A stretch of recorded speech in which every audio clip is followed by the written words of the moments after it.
Es hora de comunicarnos y conectarnos con mi compañero César García Vélez. Él se encuentra en el centro del mundo, en Ecuador, porque allí se siguen suscitando tensión entre la frontera entre Colombia y ese país, Ecuador. César, buenas tardes. Gracias por unirte con nosotros a esta transmisión. ¿Cómo estás? Muy bien, gracias Juan Carlos y saludos para toda Latinoamérica, quienes están siguiendo de cerca esta tensión que sufre Ecuador con Colombia, que no tiene que ver exclusivamente con una batalla arancelaria. De hecho, comenzó con otra causa, que es el supuesto descuido que dice el Ecuador Colombia tiene sobre su frontera común. Y esto ha generado que, por ejemplo, la lucha contra el narcotráfico que Ecuador está desarrollando en nuestro país se haya visto, de acuerdo a los argumentos del presidente de la República, Daniel Noboa, debilitadas. Una de las principales causas que ha identificado, por ejemplo, el Ministerio del Interior, quien respaldó esa decisión del presidente Noboa, es que el ejército colombiano se había replegado al menos 50 kilómetros de la línea limítrofe, dejando al Ecuador y a su ejército prácticamente solos, con varios grupos irregulares que derivan de las disidencias de organizaciones como las FARC y del Ejército de Liberación Nacional, que están operando en esa zona y que tratan de hacer una especie de microestados alrededor del tema del narcotráfico. Sin embargo, importante también, Juan Carlos, sumar algunos datos que derivan de investigaciones que realizan organizaciones internacionales, en este caso como ACLED, que es un proyecto que analiza los diferentes conflictos armados que existe en Latinoamérica y en el mundo entero. Esta organización está afincada en los Estados Unidos, la cual ha determinado, por ejemplo, que en este pasado año 2025 el ejército colombiano tuvo alrededor de 45 enfrentamientos con grupos irregulares que están operando en esa zona. Esto versus 16 enfrentamientos que habría tenido el Ecuador en estas mismas circunstancias. ACLE también ha estado analizando otro tipo de operaciones, por ejemplo, el tema de un saqueo y destrucción. En este caso se señala que Ecuador ha tenido un total de 80 destrucciones y decomisos frente a 125 en el mismo año 2025 que tuvo Colombia. En interrupción de actividades armadas, también lo propio. Se identifica una superioridad en las intervenciones del ejército colombiano, en donde Ecuador ha tenido 14 de estas operaciones versus 36 de Colombia.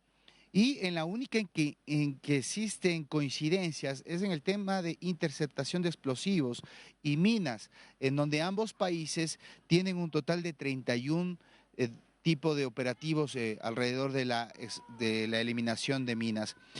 Si tenemos un cuadro incluso en el cual se establece cuál ha sido la evolución que ha tenido, según la CLED, las intervenciones y enfrentamientos armados que ha tenido Ecuador versus Colombia, en donde se establece con claridad en una gráfica cómo Colombia ha tenido, al menos en cuanto se refiere a enfrentamientos con grupos armados, una superioridad en este tipo de operativos.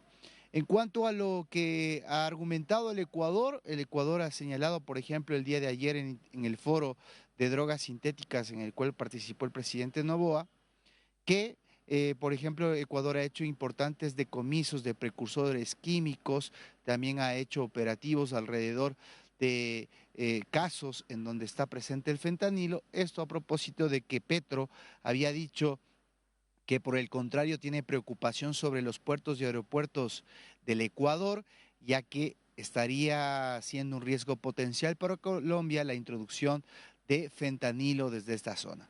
Estos son datos importantes para sumar al debate que está desarrollándose ahora mismo y que ha tenido como consecuencia directa, Juan Carlos, el tema comercial. Ya lo venimos diciendo. Ecuador impuso una tasa del 30% a los productos importados desde Colombia. También ha puesto un incremento en la tasa del crudo que pasa por el SOT ecuatoriano. Y en contraparte, Colombia nos dejó de vender energía y también impuso impuestos a 20 productos en el Ecuador. Esto ante un clima bastante exacerbado en donde ninguno de los dos mandatarios abona para que exista una solución, al menos a mediano plazo, y que esto impida que el impacto que pueda generarse para ambas naciones pues se pueda mitigar. César, ¿cuáles son las expectativas que se están manejando en este momento en Ecuador, en Quito, por la posible reunión que capaz se realice el día de mañana allá en la ciudad de Panamá, en el marco del foro de la CAF? Sí, bueno, es lo más probable, Juan Carlos, que sea ese el espacio para que Petro y Noboa, que se verán la cara en Panamá, puedan sentarse a dialogar. Colombia ya había dicho esto el día domingo anterior, pero Ecuador se negó a esa reunión, argumentando que visitaba el país el subsecretario de Defensa de los Estados Unidos. Ahora llega esta posibilidad de encuentro en una situación bastante tensa porque no se ha bajado el tono en lo político ni tampoco en las medidas. Novoa el día de hoy también publicó otro tuit en donde esclarece y inclusive enumera que muchos de los delincuentes más grandes que han estado acá en el Ecuador y que han sido capturados durante estos últimos años han tenido vía abierta para viajar hacia Colombia en reiteradas ocasiones. En cambio, el ministro de Energía respondió a su par acá en Ecuador, señalando que Colombia propone diálogo y Ecuador responde con agresiones. De tal forma que al menos en la antesala a esto que va a pasar en Panamá, el ambiente no es el más favorable para que se sienten a dialogar. Sin duda, hay mucha expectativa y los pueblos y los comerciantes y los industriales ecuatorianos aspiran, así como los colombianos, de que se pueda rápidamente destrabar este impasse que fue escalando poco a poco.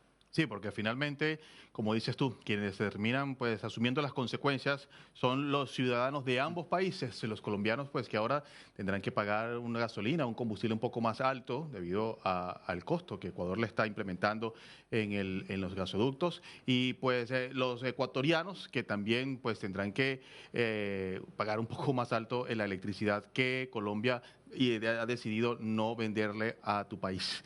Nosotros vamos a seguir muy de cerca, César, lo que transcurra en el día de hoy y sobre todo el día de mañana allá en la ciudad de Panamá, en este foro económico internacional de América Latina y el Caribe, foro de la CAF. Ya está nuestro compañero Sergio David González, quien está cubriendo todo y seguramente pues nos va a dar más detalles durante esta jornada para ver y estar preparados tanto en Ecuador como en Colombia y el resto de América Latina lo que va a deparar esta posible reunión que ojalá se realice el día de mañana por el bien de todo nuestro continente.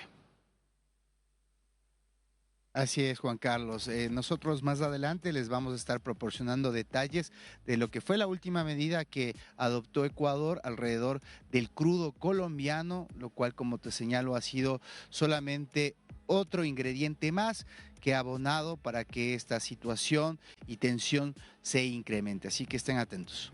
Nosotros seguimos más adelante con César García Vélez, quien se encuentra pues en Ecuador, en Quito, dándonos toda la información desde el centro del mundo. Regresamos más adelante contigo, César.